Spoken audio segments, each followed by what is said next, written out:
Just give one more minute. Just make sure you've got everybody in.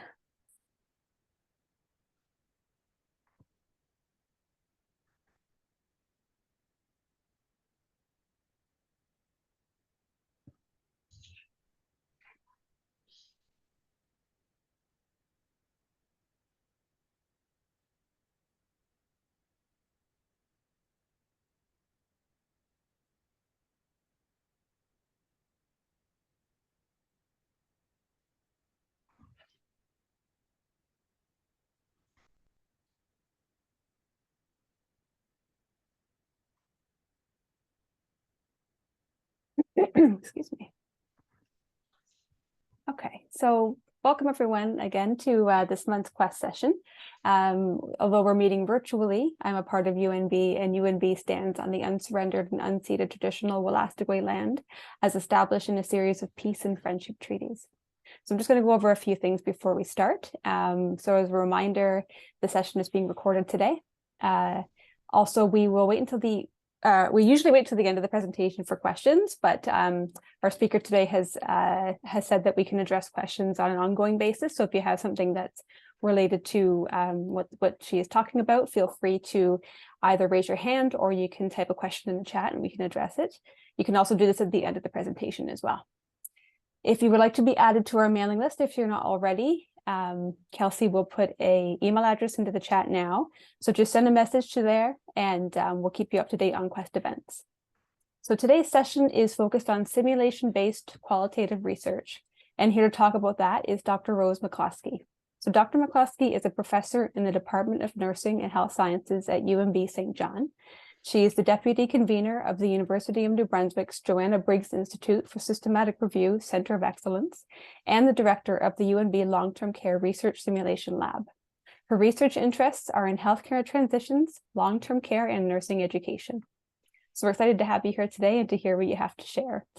Again, as a reminder, we're going to keep everybody on mute during the presentation just so we can hear it well. Without further delay, I'll turn it over to you, Dr. McCloskey, to start your presentation. Great, thanks, Rachel, and thanks everybody who came today to hear this. This is a topic that's quite near and dear to my heart, simulation-based qualitative research. I've been a researcher for a number of years now, and becoming involved in simulation research has been quite exciting for me, so I'm really happy to share it with you. The presentation today, I'm focusing on qualitative research, but much of the research that we're doing in this space in the lab is actually mixed methods. So I will be talking a little bit about mixed methods as well. And as Rachel said, please feel free to ask questions as they come up. We don't need to wait until the end. So the research lab that we have, the long-term care research simulation lab that we have at UNB is actually located at Loch Lomond Villa. Loch Lomond Villa, for those of you who are not in St. John, is located, it's one of the largest nursing homes in the province of New Brunswick, and it's located on Loch Lomond Road. We were very fortunate that Loch Lomond Villa had gifted UNB, gifted our research team a large portion of an auditorium that they had. And then we applied for some funding. The majority of the funding we have to renovate the space and to purchase the equipment was from CFI, the Canadian Foundation of Innovation. But we also received some support from the province of New Brunswick Foundation of Innovation, New Brunswick Health Research Foundation, and we had a private sponsor, Bird Construction. So I just want to acknowledge the support that these partners had provided to us. So what we're going to talk about over the next 30 minutes or so is talk about simulation in general, but talk about simulation within the context of qualitative research. I'm going to take you on a virtual tour of our simulation lab. We're going to talk a little bit about the challenges and opportunities that simulation offers. And as Rachel said, talk about the good, the bad, and the ugly about simulation. And then just talk about some opportunities if anybody's interested in exploring simulation as a means to conduct research. So qualitative research. So if you're here today, I don't need to spend a whole lot of time talking about qualitative research and what qualitative research is. But what you do know is that in qualitative research, we rely a lot on interviews to collect data from participants or from people.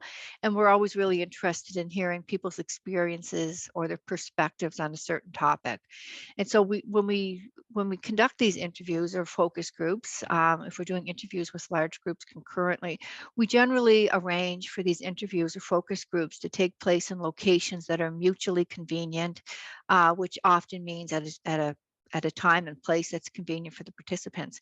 And this has certainly been a proven strategy for qualitative researchers over the years, and it really does show respect, and it decreases burden on participants. So I'm just throwing that out there because with simulation, we don't always have the luxury of having research conducted in a mutually convenient location, because we're actually conducting the research in a very specific location.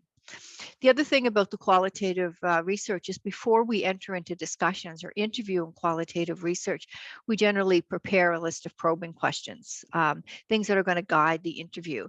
And so things that we're interested in learning about, things that we're going to trigger our participants to talk about.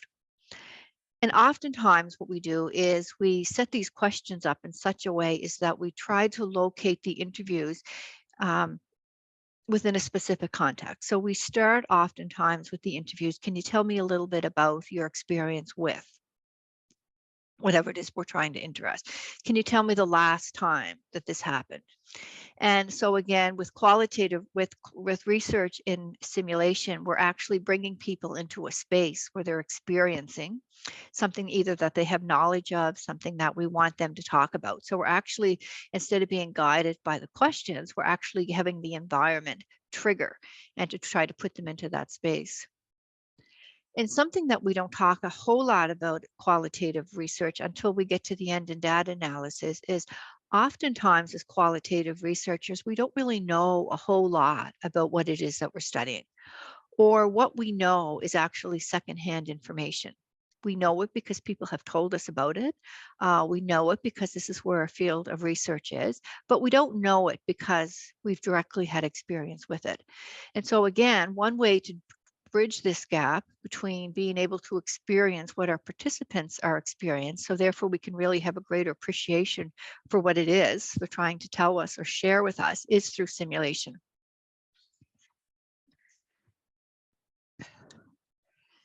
So simulation has been used for a long time in education, in teaching and learning. And, in the last 10 years, the use of simulation in teaching and learning has expanded considerably, particularly since COVID. A lot of education, particularly in the healthcare professions, has relied on simulation research. There's journals, there's all kinds of different resources that are now available to help people with education and learning with the use of simulation, but there's considerably less with research. Although research certainly is a great way to use simulation. So there's many similarities between how simulation is used in research and teaching, but there's also many differences. And in research, the simulation is actually used as a methodology to support the generation of new knowledge. And so the research, it is not used, the simulation is used to help us generate new knowledge rather than to see how simulation actually helps with teaching and learning. So as in clinical research, simulation is actually used as an investigative method, with the research actually conducted through the simulation rather about the simulation. So in education, we look at how people learn and how simulation is used as an educational approach, as opposed to in research, we actually use the simulation as a way to collect the data. In health research in particular, simulation is being used more and more as a way to understand phenomena, to diagnose problems, to test new approaches to care. And so what simulation does, it allows the investigators to actually leverage the simulation to be able to create standardized scenarios. So that way we can understand how our participants approach, perceive, and work with the environment that we've created. So simulation-based research actually provides an opportunity to enhance rigor by minimizing internal threats to the research. So simulation does offer an alternative approach to conducting research, not an inferior approach, but a different approach. So Dr. McCloskey, to Yes. interrupt, we just have a question. Yep. So this is from Sarah, who says, neat, it sounds like simulation presents some perfect opportunities for patient engagement. Do you have patient partners on your research team? We do have patient engagement on our research team. And I'm going to talk about a couple of the research that we're talking about now. We don't have patients per se, but we do have caregivers, and I'm going to share a simulation with caregivers. And we also have another study we're doing with staff nurses, and we have staff nurses in our study as well. We certainly can do patients as well, but I don't have an example to provide right at this moment, but certainly it is a great way. I believe it's Carleton University in Ottawa. They have a simulation lab where they're conducting research, and it's in a social work program. And in their simulation lab, it's actually a waiting room and an interview room. So it's a little different from what we typically think of in healthcare. So what simulation does? Simulation it's a very safe and ethical way to conduct research. So simulation, our program of research in our lab is on frail older adults. And so we spend a lot of time researching people who are very vulnerable. And since COVID, we've been spending a lot of time with families. Again, people who are very vulnerable, who may not want to speak out because they are concerned that their access to their loved ones may be cut off. And so with simulation, it actually provides people a very safe opportunity to share with us. It's also it reduces some of the ethical vulnerability of participants as well. When you applying for research and ethical approval, one of the questions, and we always struggle with, there's always a question on the ethics application about, are you dealing with, or will your research involve people who are incompetent? And anybody that's doing research in the older age adult space knows that competency is not black and white. People are not incompetent, or oftentimes they're not incompetent or incompetent. And people sometimes can provide consent at one point, but maybe 10 minutes later, they're unable to provide consent, or they're competent in some areas of decision making, but not others. So with simulation, if we have standardized patients or scenarios that involve simulated patients, then we don't have to worry about those difficult ethical decisions that we have. And so even if we're testing a new product, there's no risk to participants. And it really allows us to isolate the variables that we're interested in talking about. Oftentimes when we're conducting qualitative research, our participants have a lot of information to tell us. Interviews can last an hour, 2 hours. I think we had one that was 2.5 hours. But when we looked at the exact research questions that we were trying to study, a lot of that information really didn't apply to what it was that we were studying. So with simulation, we can have a very defined, very clear, we present them with the scenario that we're interested in studying. So it really allows us to be very focused. It actually helps us reproduce rare and difficult scenarios. One of the projects that we did a few years ago, and it wasn't with simulation, but it would have been really nice if it was, thinking back, is looking at transitions in care of older people. And so we were looking at unscheduled emergency room transfers of nursing home residents, and how we had to connect with the participants and to really understand the phenomena is we spent weeks and weeks in a nursing home. And we were waiting for these rare and difficult scenarios to emerge. And so we waited for people to get sick and have an unscheduled visit to the emergency room. And so we had to be there when these decisions were made. So we had to spend hours there. We also had to go to the emergency room, which we're taking up to 18 hours was our longest visit in the emergency room, just to see something that was going to happen. So with simulation, it actually allows us to expedite some of these things. And so we can actually isolate them and create these difficult in rare difficult scenarios relatively easy. And so because of this, it becomes more cost effective and efficient. But having said that, simulation is not cheap. If you're doing simulation, there's a lot of equipment, and I'm going to do a virtual display of some of the equipment that we have. The equipment is extremely expensive. The software that we use to collect the data during the simulation, I believe it was $110,000. And we have it in 2 different labs in the province. We have one here in St. John in our research lab. And we had, because we're interested in doing bilingual research, we have it in another location that has a francophone population. So that was $240,000 just for the software to collect data. So it can be cost effective and efficient, but it can also be very expensive.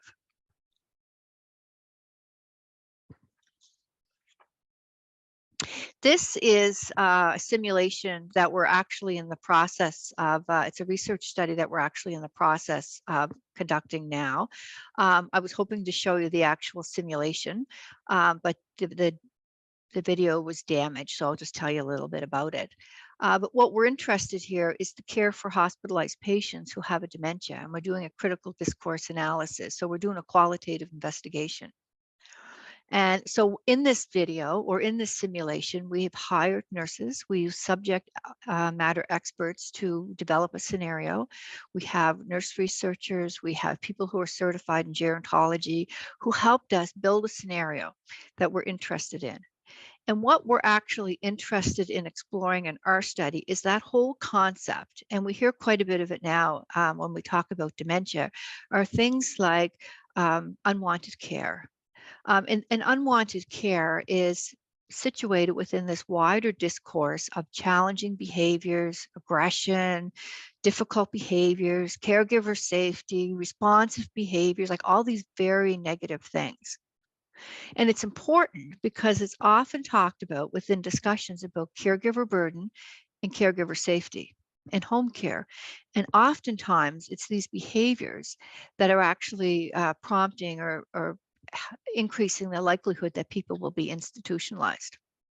But what's particularly interesting, although the concept of these resistive and responsive behaviors are talked about a lot in the dementia space, they're often talked about within the context of community or long-term care. And very rarely are they talked about within acute care hospitals. So we don't know a whole lot about what's happening with these behaviors in hospitals. But yet we know from CIHI that if we had a group of 100 people who had a diagnosis of dementia, 33 of those people will be admitted to hospital every year. And some of those 33 will be admitted multiple times. And when they're admitted to hospital, they generally have longer length of stays, and they have more complicated length of stays, and it does contribute to burnout. So it's a big issue. So we're interested in this whole concept of unwanted care. And again, we're taking a little bit of a different stance because in healthcare, we often talk about it as responsive behaviors, very negative. But when we're taking a person-centered approach, we're looking at it from the person's perspective. They're actually resisting care that people feel that they should give or that they have to give to people. So why do we feel we have to give care to people? And so we're looking at that whole concept of consent, and what do we consider consent? What do we consider competence? And how do nurses on the units actually negotiate that? So in this simulation that we're now doing, we created it, we're depicting a shift report. It's a night shift. So we have nurses that are going off shift, nurses that are coming on, and they're talking about a patient on the unit who happens to have a diagnosis of dementia, who didn't want to receive the care that the nurses wanted to give. And so when we're going to show this video, it's a 3.5-minute video, and then we're going to interview our participants. And we're going to talk to them about, have you ever been in a situation like this? Can you tell me how you would interpret this situation? And so what we're really getting at is nobody's going to say this gentleman has dementia, but we want to know, because of the age, are people making assumptions? Are people making assumptions because they don't want care, that they don't have the competence? Are people making assumptions that they don't require informed consent to provide care? And how people's refusal to receive care in acute care is actually created or looked at as problematic. Now, one of the interesting things that the creation of our simulation or our scenario actually did was it really helped our team really identify what we as a team were interested in. Because even though the video was 3.5 or 4 minutes long, it actually took quite a long time to actually develop the script, take one, take two, to try to really finalize what it is that we were interested in. But one member of our research team has a background, she's a lawyer and doesn't have any health chem background, but her interest is in informed consent. And so when she watched the video, and again, we showed the video to seasoned nurses, subject matter experts, and they all agree that this would be a typical scenario in a hospital shift report. She was fascinated that people were actually considering forcing care or calling care problematic because people didn't want to provide consent. And so for us as a research team, the simulation itself was very good. And it will also be very good because when we're talking to our participants and showing them this video, we will be able to get a sense, is this a typical thing? How would you respond to this situation? Would you say the person has consent? And what would you do when you leave the unit? Is this problematic when people do not agree to have the care that you think that they should have? And why do you think that? Is it only because they're older? Is it because they have dementia? And do we really need to know what competency exists? So this is a study that we're currently just about, it's ready to go. We've got consent and we're just in the process of recruiting our nurse participants now. So the other thing that this study will do is we're not just interested in local participants. We're interested in this phenomena across Canada, and we have a researcher in Australia who's interested in doing the same thing. So because this is a simulation, it's a virtual simulation, we will be able to recruit participants from all over Canada to immerse themselves in the same scenario, to see how they interpret what's going on and how they would respond as registered nurses or nurses if they were in the same situation. So I'm going to show you our lab now. This is our lab. And again, this was, the space was actually gifted to us from Loch Lomond Villa. It was gifted to UNB. It's 2,700 square feet. If you look in the lab here, it's built exactly under the same specs as a nursing home in the province. So it does follow the building standards that the province of New Brunswick has for a long-term care home. The colors are the same. Everything is the same, the doors. So you walk down the hall before you go into our suite, you will see there's window boxes. And if anybody's been in long-term care homes, this is typical what you see in nursing homes are the shadow boxes, and you go into the resident suite here. So when we go into the suite, it is a double room and it looks like a typical long-term care home, but it is set up so that we can turn this into an acute care hospital ward if we want to. The simulators, the mannequins that are in the bed, have the capacity to do just about anything. They talk. We can start IVs, we can intubate, they can have wounds, they can yell, they can scream, they can cry, they can cough. So whatever we want them to do, they can do. They can be male, they can be female, they can be children. And so these are our residents, and we do, we have a connecting washroom between both of these rooms, and that's again typical of what you would see in a long-term care home. We haven't done anything yet, but we are hoping to do some research looking at body mechanics and safety in long-term care rooms because of the bathrooms, and also doing some infection control. And you're going to see we did use the bathroom in an infection control study that we're now currently doing a part of. We have a tub room. The tub room that we have is actually, this is a tub room. It's the same tub that is in a long-term care home. Again, we're going to be able to, I think we're going to be testing a chair that's being developed now. There's a company that has reached out and expressed interest in testing a new chair for one of these tubs. So these are a big ticket item, these tubs and these chairs. So we will be doing some product testing in our lab. But this tub, it is operational, and it's possible that we will be in the future being able to offer some type of service in the community. So people who are in the community and home care may actually be able to come in and receive a tub, because we know a lot of people who are living with severe disabilities in the community do not have access to something as simple as a tub. So if you ever come, and I do welcome you all to our lab, you certainly can come over and you can take note of where our tub is, because it's the most accessible in our lab, and it's there for a purpose. We have a control room, and in this control room we have we get to see, there's one-way or two-way mirrors, and so we get to look inside of the residents' rooms, and we actually get, this is where we control what the mannequin does, what the mannequin says.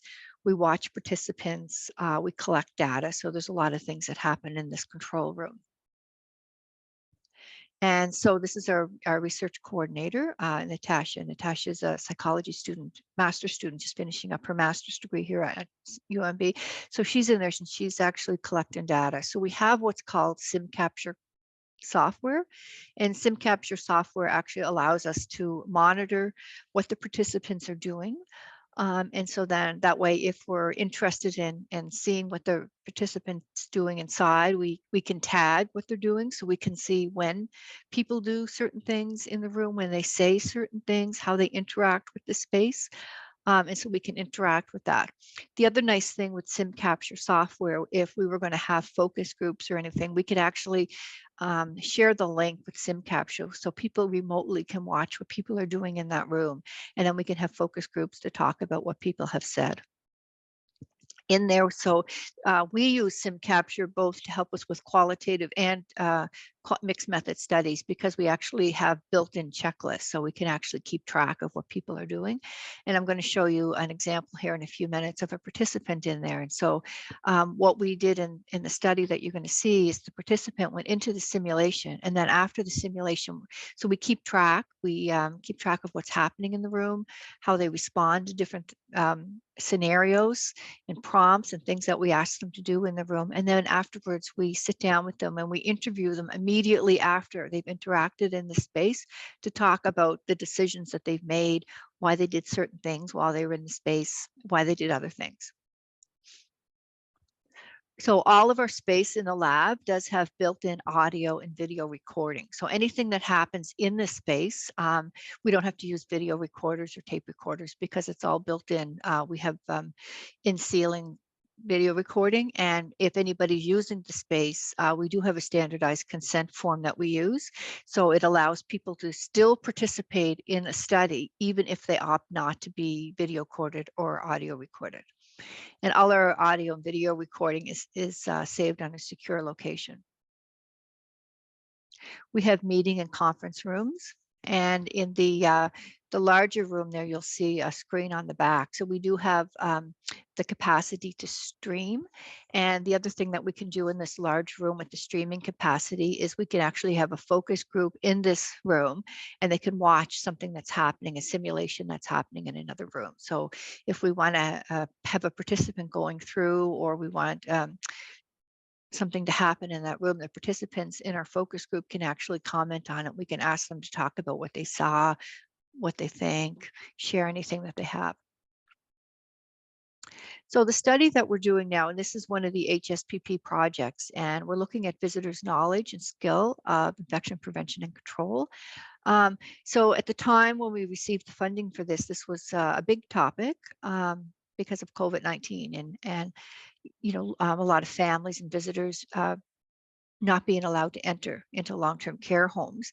And it was with the best of intentions, but looking back at that, nobody really understood what the risk was. And so what our study is we want to really see what is the risk of having visitors enter long-term care homes. What kind of knowledge and skill do they have? And so this is the study that we're now in the process of doing. And so what this study involves is we have a control group, an intervention group, and then based on our data, we're going to develop education training for all nursing homes and special care homes across the province. It's going to be available virtually.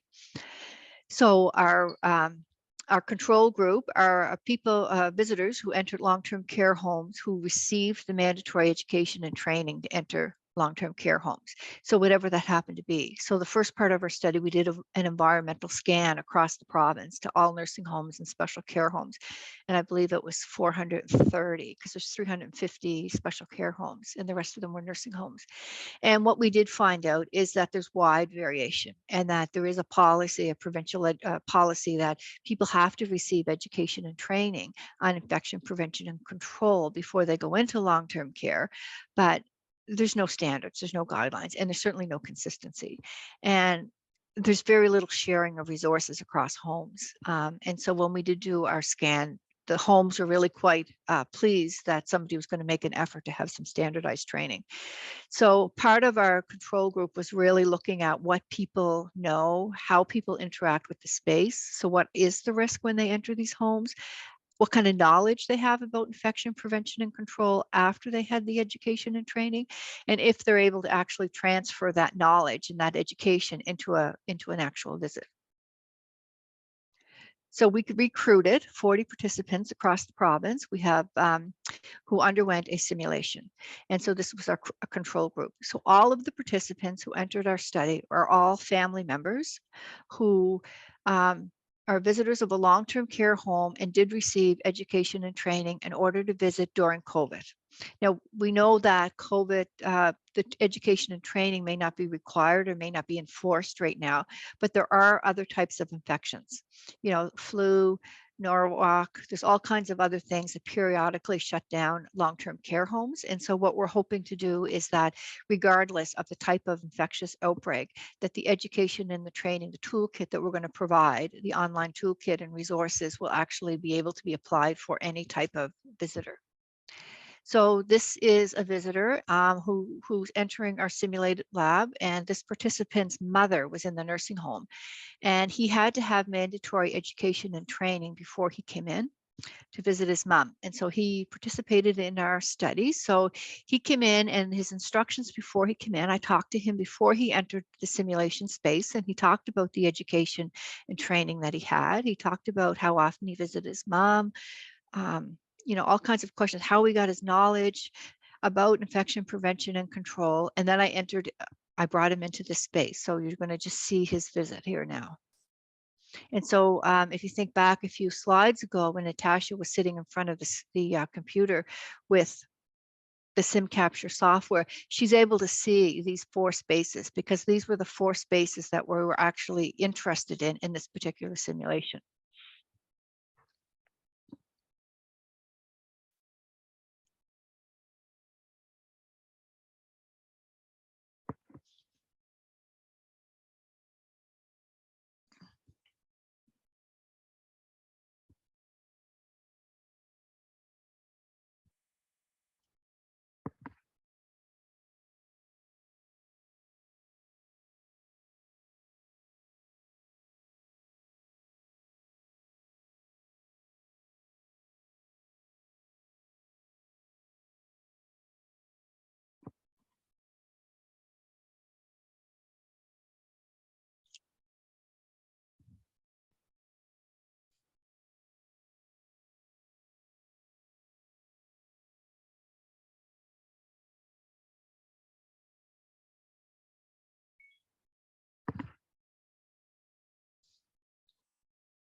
So that just gives an idea of the way we ran the simulation.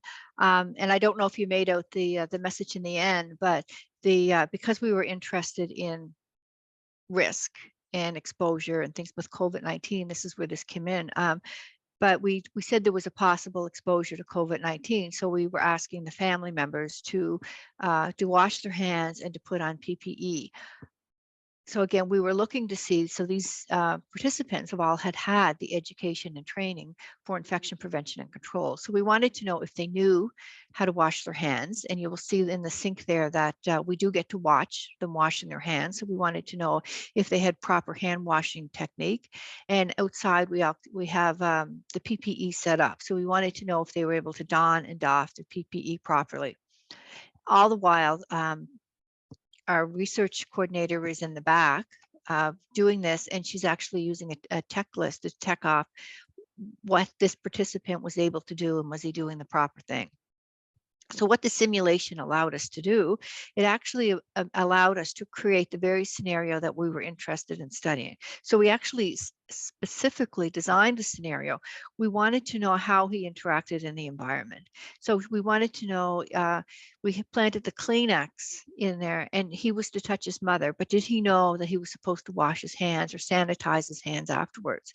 He said he did. When we talked to him in the interview before he came in, he did say that he was aware that if he touched his mother, hadn't touched any body fluids, that he did have to sanitize his hands, but in this scenario, he did not. The other thing that simulation was really good for us is something that we never occurred to us was we actually wanted the gentleman in the bed in the second bed was asking for help because he wanted to have a blanket put up over him and he was cold. We wanted to know if our participants were aware that if they interacted with other residents and when they moved from one resident to another, if they actually knew that they were supposed to wash their hands. And really surprising, out of 40 residents or out of 40 participants in our study, only one participant actually went over and helped the resident. And that was really quite surprising to us. And it really speaks to the fact of what the value of simulation could be, because when you look at things like response bias, so if we were to ask participants before they went in the room, if another resident needed help, would you help them? And they probably all would say yes, but when in fact, in our observations in the study, they wouldn't help. People ignored them. People might have yelled for the nurse, but for the most part, people ignored the other resident who was asking for help, which was really quite interesting. So we were able to find out all kinds of different things. So with this, we were able to look at where the actual risks were for patients visiting. And certainly one of the risks is not helping other residents or interacting with other residents. That's certainly not a high risk area in our experience, but it did help us design. So we are in the process now of developing a set of educational films. They're 3 to 4 minutes long and they're on 7 different topics about the visit. So people can come in and they will have to have these education videos before they come into the long-term care homes. So this is an example of our sim capture software. So we're able to actually look, and this is just an annotation, this is a summary document, but how long it took people to wash their hands. Did they don and doff PPE properly? So the software does help us recognize this. And after this gentleman was finished his visit, we printed off his record to see how long it took him to wash his hands and, put on his PPE properly and things like that. And then we talked to him about that. So why did it take you so long? And why did you wait? And why did you wash your hands here?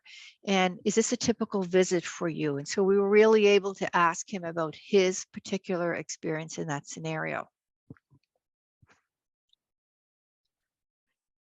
And so this is just some of the participants. So one of the nice things about our lab is it is located in a long-term care home. So when participants come into our home, particularly in this scenario, we were looking at family visitors. You walk by people who are in a long-term care home and you see staff and you're in that setting. So you really feel like you're in the environment. So when you look at the benefits of simulation, really it's this whole reflexivity. And so really thinking about at the end of the scenario, you know, like with any research study. So what influence did we as researchers have on what happened in the scenario? And what did we create in the scenario, and how did that influence participants' response? And any of the research biases that we have, the response biases as well. So, you know, in this one, if we had have asked the participants before they went in the room, would you help another resident if they needed help? I'm sure they all would have said yes. So the simulation in this case really minimized the response bias for that particular variable. And one of the challenges really is recruitment. Now, we did have 40 participants who came in and ran through this, and we're in the process of trying to recruit 40 more. But not everybody is really receptive to coming in and going into an environment like this. People are really a little reluctant, and, you know, trying to explain to them what's going to happen when you go in here. Like, we're going to have a pretend visit. And, you know, not everybody's comfortable with those things, and not everybody's comfortable with being recorded. So simulation can be a bit of an issue. So, and it is really important that we told participants that they were being video recorded. Although participants could opt out of being the video recorded and still go through the simulation, all of our participants were recorded. So the lab itself, we are open for business, and if anybody wants to use our lab for anything, we certainly are open to discussions. We're located about 6.5 kilometers away from UNB in St. John. It is on a long-term care campus. And so the nice thing about that is this nursing home, it has about 196 long-term care beds. It has a special care home, an independent living suite, and 3 high-rise complexes for seniors. So we do have a very accessible population. Outside of our lab specifically, we have benches. So there's always people outside our lab. And because we have the space that we have, there's an auditorium in front of us. So there's often seniors activities that are happening. So it's a great space to recruit. We're on a bus route. The main bus station for the city of St. John is directly across the street. So if somebody's on a bus route, they can get to us. We have free parking. The demographic profile in that area of the city is one of the largest populations for older adults in New Brunswick. It's wheelchair accessible. And again, if we're going to be doing things with their bathroom, again, being wheelchair accessible was really important to us. And it is in a nursing home. So, you know, doing research with older adults with frailty, with healthcare, you really feel like you're in that setting. And I think that really is important for qualitative research. And if anybody's interested, please feel free to contact me. I have 2 emails. One is just simlab@UNB, and the other is my name, Rose McCloskey at UNB. So thank you. Any questions or comments? Thank you for the fascinating presentation. So if anybody wants to ask any questions, you can raise your hand or you can type it into the chat. So I do have one question to get us started, if it's okay. Yes. So you had mentioned, well, there was the question from Sarah at the beginning about having care partners on your research team, and then you were talking about the discourse analysis and having the lawyer as part of your research team. And I was wondering how the research team, you know, kind of changes when you're using simulation as like a tool for research. It doesn't really change per se. We do have people who are experts in simulation per se, but a lot of the experts that we have in simulation per se are with teaching and learning. And again, it's a little different, but we do need the expertise because they do have a lot to offer us. We do have IT support, but you certainly need that. But our IT support that we have, because of the equipment that we use, is not IT support from UNB. It's IT support that we have from the company that we've purchased our equipment from. So it's remote support. Okay. And I had another question. So when you talked about it's the discourse analysis, building the scenario for the simulation, and I wonder what that process is like. Is it like akin to creating a framework when you're designing a study, or how is it different?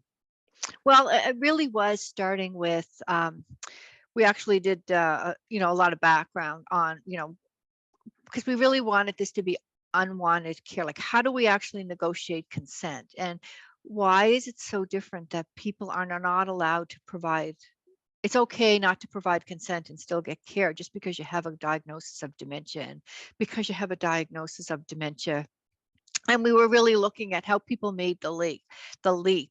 And so what is the unspoken words, or what is the unspoken pattern that really brings people to a space that they think that because I have dementia, I'm never allowed to provide consent, or I'm not competent to do anything in any area. And how we actually, the words that we use and the phrases that we use really shape how we provide care, and how a lot of this care is largely unquestioned. It's really quite interesting. Right. So in creating the scenario, what was that process like? Well, it really was bringing in subject matter experts. And so we have a gerontological nurse who's certified in gerontology, and she really looking at some of the competencies from the gerontological nursing model and some of the issues that we have. And so a lot of it is really looking at the experiences that nurses have and the way they talk about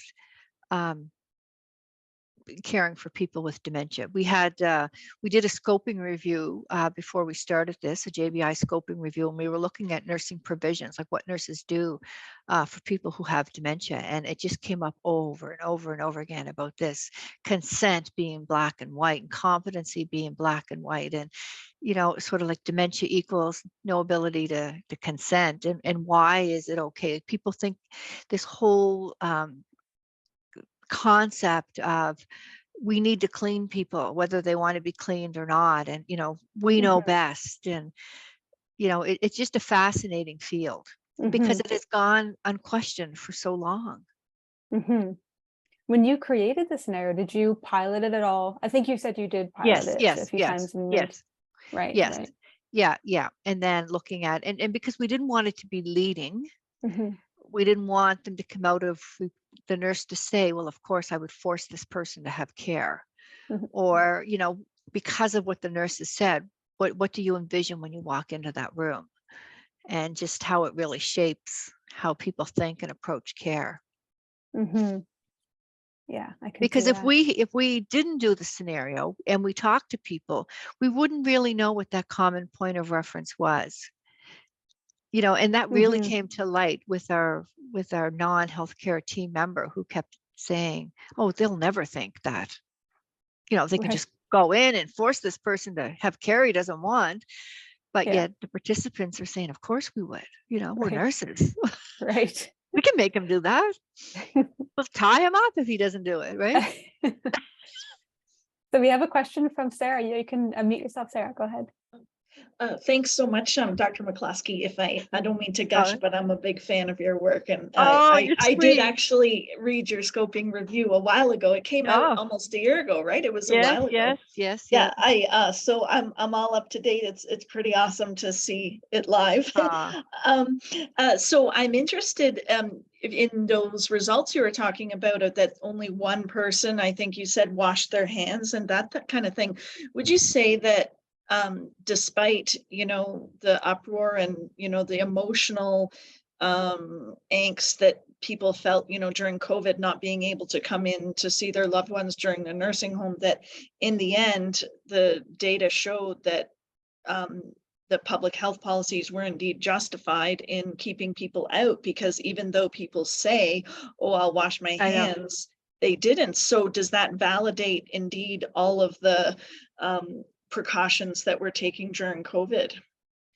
I don't know. I think it would be a leap to say that it justifies it, but I certainly would lean towards that for sure, particularly because we did an environmental scan. And, even though there was a requirement to have education and training for any visitor who entered a long-term care home, there really was no structure. There was no consistency. There was no policing. There was no retraining. There was, and when we said, what are the exceptions? So when would you allow somebody in with, as an exception without getting the education and training? And that was quite an exhaustive list.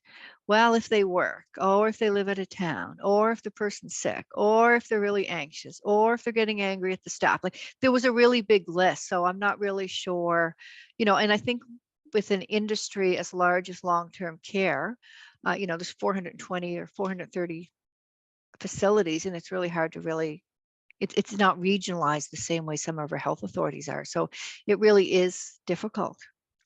Yeah. But And certainly, yeah. yeah, and in your simulation lab, is it close enough to where the residents live that, have you given tours to some of the residents? Like, has Yes. there been an interest in everything? Yeah. Oh, Yeah. that's really neat.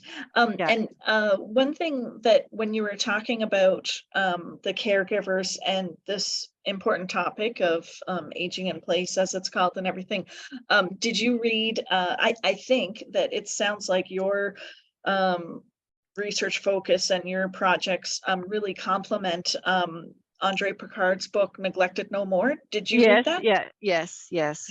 Yeah, so that's neat. And just a little plug in, I'll be introducing him actually, but he'll be speaking at the MBHRF conference. I don't know if I'm allowed to say that, but anyway, in confidence, just in case, I'll be introducing him at the MBHRF conference this November in St. John, if you're available to attend that in person and everything. So yeah. Oh, that's awesome. Yeah, and we're about to start another project too, looking at caregiver burden.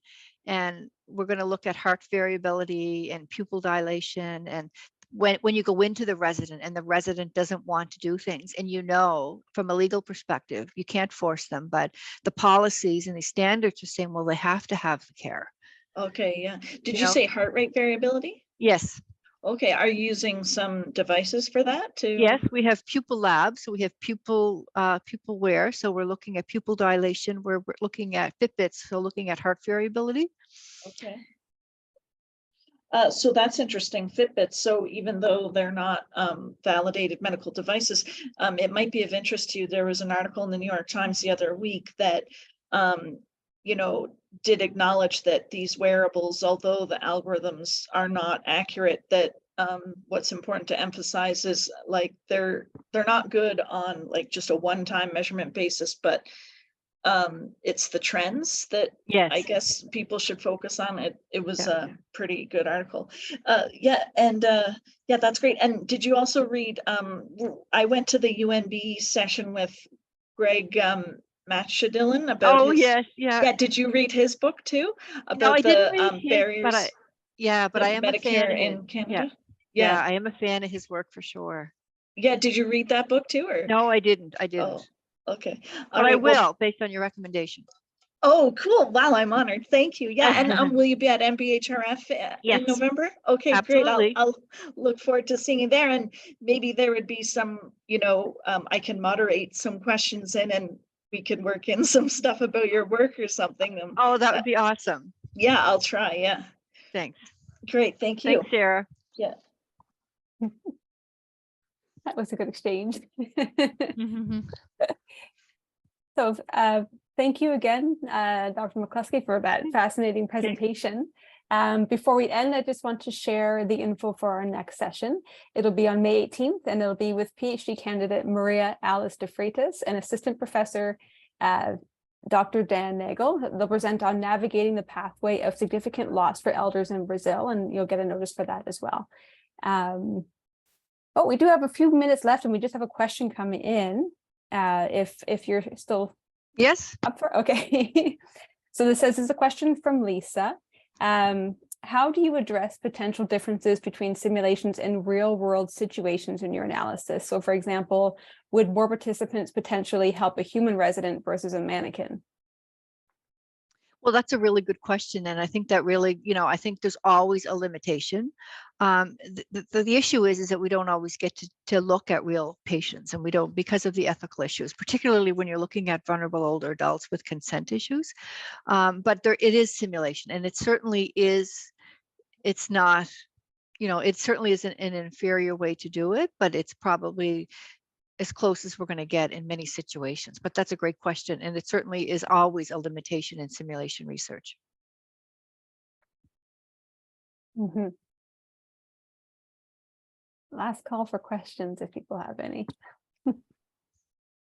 Just a comment. That's neat. Next week, Dr. Dan Nagel, he used to be here at UNB, right? Yeah.